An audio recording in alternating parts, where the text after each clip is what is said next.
Today we are going to begin with the lesson number 3 of your class 4 English grammar, that is kinds of noun.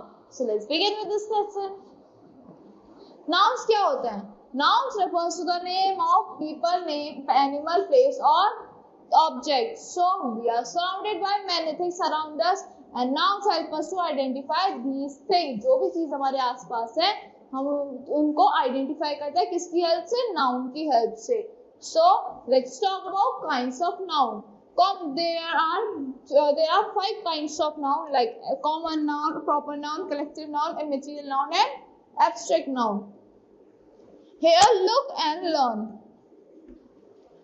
Girl क्या है आपकी? Common noun. एक common name दे दिया गया एक women की, मतलब फीमेल को, that is called girl. So crowd of people, बहुत सारे पीपल है तो ये क्या हो गया आपका? कलेक्टिव नाउन हो गया. हैप्पीनेस, ये क्या है? हैप्पीनेस को एक आपकी फीलिंग को दिखा रहा है, मतलब फीलिंग को शो करता है, that is the abstract noun. Sachin Tendulkar एक क्या है? प्रॉपर नाउन है क्योंकि एक ही पर्सन है, सचिन तेंदुलकर. गोल्ड क्या है आपका? मटेरियल नाउन है बिकॉज ये मटेरियल है. Now let's talk about common noun first. General names which are used for people, animal, place और thing are called common noun. जो जनरल नेम होते हैं जो आपके किसके लिए यूज होता है? पीपल के, एनिमल के लिए, प्लेस के लिए या किसी थिंग के लिए, तो उनको क्या कहते हैं? हम कॉमन नाउन कहते हैं. A common noun first letter is not capitalized when it appears in the middle of the sentence. उसका कैपिटल लेटर, उसका लेटर कभी कैपिटलाइज नहीं होता जब कॉमन नाउन का, जब वो किसी सेंटेंस के मिडल में आता है. Examples of common noun are flower, fruit, teacher, school. So ये किसके एग्जांपल्स है आपके? कॉमन नाउन के, क्योंकि फ्लावर बहुत सारे होते हैं. एक कॉमन चीज को आपको फ्लावर नेम दे दिया, चाहे लाइक रोज फ्लावर भी होता है, लिली फ्लावर भी होता है, फ्रूट भी बहुत काइंड के होते हैं. एक मतलब फ्रूट्स को आपने एक कॉमन नेम दे दिया, फ्रूट. सो टीचर्स भी, स्कूल भी. Now let's talk about proper noun. Specific and distinct name of person, animal, thing are called proper noun. जो specific name और distinct name हो किसी एक person का, place का या thing का, उसको क्या कहते हैं? proper noun. की खाली ये एक ही चीज, एक ही इंसान को नेम दिया गया है. Like first letter of a proper noun is always capitalized when it comes in the middle of the sentence to highlight the uniqueness of the name.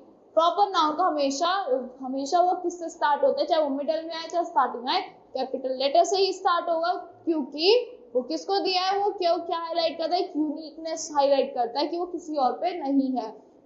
Example of proper noun are Emily, Taylor, France, Paris etcetera. So now read and understand some proper noun. People क्या होता है? जीत हो गई, पूजा, कोई भी name होता है वो आपका प्रॉपर पीपल हो गए. प्लेसेस हो गए Delhi, Meerut, Madhya Pradesh, New York, Beijing, Bhutan etcetera. Ocean, Indian Ocean, Pacific Ocean, Red Sea, Atlantic Ocean etcetera. Regions हो गए desert plateau, western desert, northern plateau etcetera. Mountains, Himalaya, Aravali, Vindhyas, Shivalik etcetera. Rivers, Ganga, Yamuna, Godavari, Narmada, Nalanda, Krishna, Saraswati etcetera. Newspaper the Hindustan Times, the Times of India etcetera. तो ये क्या आपके सारे proper nouns के examples हैं. Now let's talk about collective noun. Collective noun are the names that are used to refer to a group or of individuals, animals or objects. चाहे वो animals का group हो, चाहे peoples का group हो, चाहे किसी object का group हो, तो उसमें क्या use करता है? collective nouns use करता है, उसको refer करता है. For example, flock of birds, birds का flock. Pile of clothes, clothes का pile. So a crew, like read and learn. A crew of sailors, क्या है? sailors का crew है. A bouquet of flowers, बहुत सारे flowers होते हैं bouquet में, so वो क्या आपका collective noun है? bouquet is the collective noun. A pride of lions, lion का जो झुंड होता है उसको क्या कहते हैं? pride कहते हैं. A class of students, class होती है आपके students की, so class हो गई ना, बहुत सारे students इसमें होते हैं, तो ये क्या आपके collective noun है. Now material noun. Any substance or any object which is used to prepare another thing is called as material noun. कोई भी substance या कोई भी object जो use होता है किसी चीज को prepare करने में, तो उसको क्या कहते हैं? हम material noun कहते हैं. For instance, a chair is made from wood. Therefore, wood is a material noun. Chair किससे बनी हुई है? आपकी wood से बनी है, तो wood आपको क्या हो गया? Material noun हो गया. Like example, gold, wood, silver, iron, aluminium, copper etcetera. तो ये क्या है आपके मटेरियल नाउन है। Material nouns are uncountable and can be measured in quantity. ये क्या होते हैं आपके अनकाउंटेबल होते हैं और किस में मेजर होते हैं ये क्वांटिटी में। Examples gram, kilogram, litre, a pinch, a little, much etcetera. Now read and learn. Would क्या है आपका सॉलिड है, लिक्विड क्या हो गया आपका मिल्क हो गया, गैस हो गई आपकी smoke.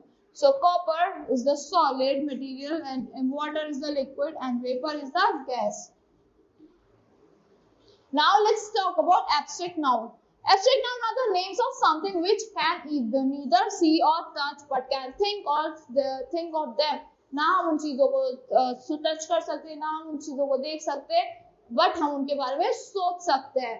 So they are the names given to some quality, feeling, state और एक्शन। क्या होता है नेम्स किसी क्वालिटी को, किसी फीलिंग को, किसी एक्शन को दिए जाते हैं किसी स्टेट को।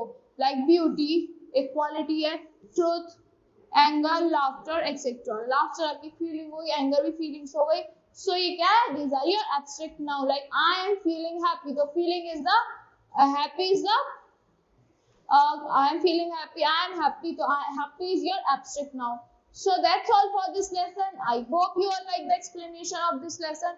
Thank you and have a great day.